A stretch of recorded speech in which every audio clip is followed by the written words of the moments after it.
नमस्कार, आप देख रहे हैं गरिमा टाइम्स और मैं हूं रिंकी बत्रा। पिछले 10 सितंबर को हरियाणा के कुरुक्षेत्र में पीपली में किसानों पर लाठीचार्ज का मामला सामने आया है, जिस आंदोलन ने अब बड़ा विकराल रूप ले लिया है। खेती, किसान, व्यापारी व मजदूर से जुड़े केंद्र सरकार के वो 3 अध्यादेश जिनके खिलाफ किसान ही नहीं बल्कि व्यापारी भी प्रदर्शन कर रहे हैं। क्या सचमुच इन 3 अध्यादेशों से किसानों को कोई लाभ होगा या फिर ये किसानों के काले कानून के परिचारक बनेंगे?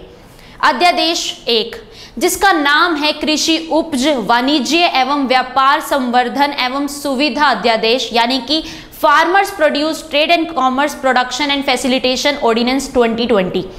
सरकारी तर्क के अनुसार इस अध्यादेश के लागू हो जाने से किसानों के लिए एक सुगम एवं मुक्त माहौल तैयार हो सकेगा, जिसमें उन्हें अपनी सुविधा के हिसाब से कृषि उत्पाद खरीदने और बेचने की आज़ादी होगी। एक देश एक कृषि मार्केट बनेगा, कोई अपनी उपज कहीं भी बेच सकेगा। किसानों को अधिक विकल्प मिलेंगे, जिससे बाजार की लागत कम होगी और उन्हें अपने उपज के आधार पर बेहतर कीमत मिल सकेगी।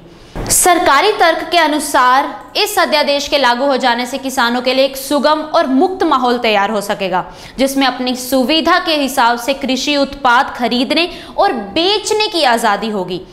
एक देश व एक कृषि मार्केट बनेगा, कोई अपनी उपज कहीं भी बेच सकेगा। किसानों को अधिक विकल्प मिलेंगे, जिससे बाजार की लागत कम होगी और उन्हें अपनी उपज की बेहतर कीमत मिल सकेगी।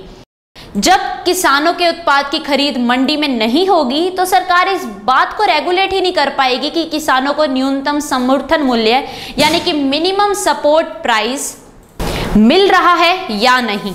इस अध्यादेश में एक महत्वपूर्ण बात यह भी है कि किसान व कंपनी के बीच विवाद होने की स्थिति में कोर्ट का दरवाजा नहीं खटखटाया जा सकता।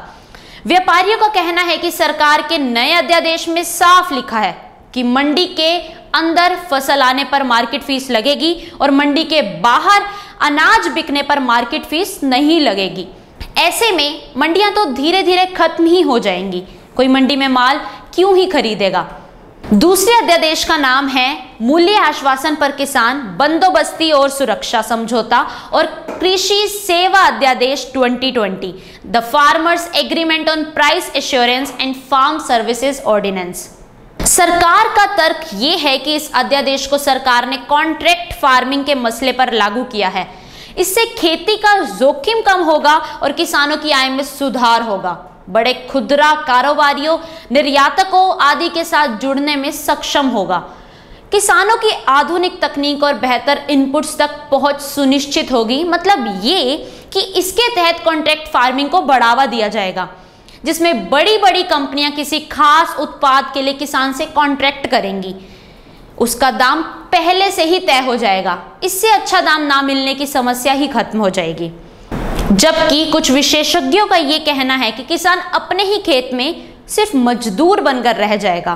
केंद्र सरकार पश्चिमी देशों की खेती का मॉडल हमारे किसानों पर थोपना चाहती है।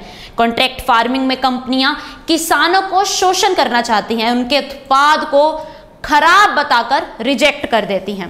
तीसरा और अंतिम अध्यादेश एसेंशियल कमोडिटी एक्ट 1955 में संशोधन का है। सरकार का तर्क यह है कि देश में ज्यादातर कृषि उत्पाद सरप्लस हैं। इसके बावजूद कोल्ड स्टोरेज और प्रोसेसिंग के अभाव में किसान अपनी उपज का उचित मूल्य पाने में असमर्थ रहे हैं, क्योंकि आवश्यकता वस्तु अधिनियम की तलवार लटकती रहती है। ऐसे में जब भी जल्दी खराब हो जाने वाली कृषि उपज की बम्पर पैदावार होती है तो किसानों को भारी नुकसान उठाना पड़ता है। इसीलिए आवश्यक वस्तु अधिनियम में संशोधन करके अनाज, खाद्य तेल, तिलहन, दालें, प्याज और आलू आदि को इस एक्ट से बाहर किया गया है। इसके साथ ही व्यापारियों द्वारा इन कृषि उत्पादों को एक लिमिट से अधिक स्टोरेज पर लगी रोक हटा दी गई है। जब सरकार को जरूरत महसूस होगी तो वो फिर से पुरानी व्यवस्था लागू कर देगी। जबकि इसके विपरीत किसानों का तर्क ये है कि एक्ट में संशोधन बड़ी कंपनियों और बड़े व्यापारियों के हित में किया गया है। ये कंपनियां और सुपरमार्केट सस्ते दाम पर उपज खरीद कर अपने बड़े बड़े गोदामों में उसका भंडारण करेंगे और बाद में उचित दामों पर ग्राहकों को बेच देंगे। पहले व्यापारी किसानों से उनकी उपज को औने पौने दाम पर खरीदकर पहले उसका भंडारण कर लेते थे, बाद में उसकी कमी बताकर काला बाजारी करते थे। उसे रोकने के लिए ही एसेंशियल कमोडिटी एक्ट बनाया गया था, जिसके तहत व्यापारियों द्वारा कृषि उत्पादों के एक लिमिट से अधिक भंडारण पर रोक थी। लेकिन अब इसमें संशोधन करके सरकार ने उन्हें काला बाजारी करने की खुली छूट दे दी है। इन्हीं 3 अध्यादेशों के खिलाफ किसानों ने 10 सितंबर कुरुक्षेत्र के पीपली में रैली बुलाई थी, जिस रैली में लोग 9 सितंबर से ही जुड़ने लगे थे, जिसको देखते हुए प्रशासन ने पीपली क्षेत्र में धारा 144 लागू कर दी थी और कई जगह नाके भी लगा दिए थे। इतना ही नहीं, कई किसानी नेताओं को सरकार ने 10 सितंबर की सुबह ही नजरबंद भी कर लिया था। हालांकि फिर भी भारी संख्या में किसान पीपली क्षेत्र पहुंचने में सक्षम रहे थे। इस दौरान जैसा वीडियो में दिखाया भी जा रहा है कि किसान और पुलिस के बीच झड़प भी हुई। मीडिया रिपोर्ट्स के अनुसार किसान को रोकने के लिए पुलिस ने लाठीचार्ज भी किया, जिसमें कई किसान घायल भी हुए। भारतीय किसान यूनियन का कहना है कि किसानों और आढ़तियों के खिलाफ ये 3 काले कानून पेश किए गए हैं, जो व्यापारी और किसान का रिश्ता पूरी तरह से तोड़ना चाहते हैं। वहीं इस मामले को लेकर राजनीति भी शुरू हो गई है। हरियाणा से राजनेता रणदीप सिंह सुरजेवाला, महम से बलराज कुंडू, पूर्व हरियाणा मुख्यमंत्री भूपेंद्र सिंह हुड्डा समेत कई अन्य राजनेताओं ने पीपली में हुए लाठीचार्ज की घोर निंदा की है। पीपली कुरुक्षेत्र की रणभूमि में जिस प्रकार से मंडी बचाओ किसान बचाओ रैली के लिए दमन चक्र चारों तरफ पुलिस का फैला रखा है, जिस प्रकार से किसानों पर लाठियां चलाई जा रही हैं, जिस प्रकार से पगड़ियां रोली जा रही हैं, जिस प्रकार से मंडियों से आड़तियों को गिरफ्तार किया जा रहा है, ये एक ऐसी तानाशाही सरकार की याद दिलाता है जो आजाद भारत में ना कभी हुई और शायद ना कभी होगी। खट्टर साहब, दुष्यंत चौटाला जी, जिस किसान आड़ती और मजदूर के सर पर आप सत्ता में आए थे, आज आप उसी की पगड़ी को लाठियों से कुचल रहे हैं। अपनी जान गाय के कतरा बहा दूंगा, लेकिन किसान के साथ अन्याय नहीं होने दूंगा। मैं किसान का बेटा है, मेरी रगों में चौधरी छोटूराम की वो आस्था और मेरी रगों में किसान का खून दौड़ता है। ये तानाशाह सरकार अपनी रैलियां करती है तो कोरोना का कोई भय नहीं, और आज किसान की आवाज वो उठा रहा है तो उसके लिए कोरोना का डर।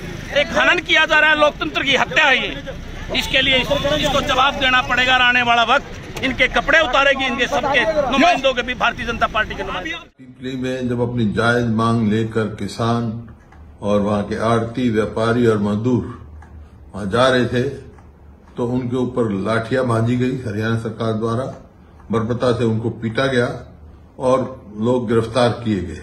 ये जो 3 अध्यादेश हैं वो किसान के हित में नहीं है और ये वो आड़तियों के हित में भी नहीं है, मजदूर के हित में भी नहीं है।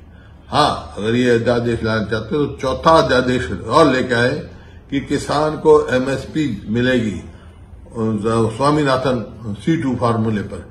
हाँ, अगर जो भी कंपनी या जो व्यक्ति किसान को कम एमएसपी देगा उसके ऊपर सजा उसकी हो तो वो चौथा ऑर्डिनेंस ले आए तो बात मंजूर होगी। ये जो अब लेके आ रहे हैं ये नामंजूर है और ये लड़ाई किसान लड़ रहे हैं और किसानों के साथ हम डट के खड़े हैं, पूरी पार्टी खड़ी है।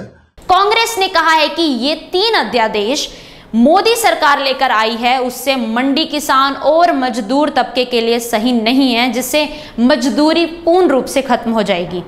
उन्होंने आरोप लगाया है कि ये 3 अध्यादेश किसान के अधिकारों को कॉरपोरेट को बेचने के लिए लाए गए हैं। आपका इस लाठीचार्ज और किसानों के आंदोलन पर क्या कुछ कहना है, हमें कमेंट बॉक्स में लिखकर जरूर बताएं और देखते रहिए गरिमा टाइम्स।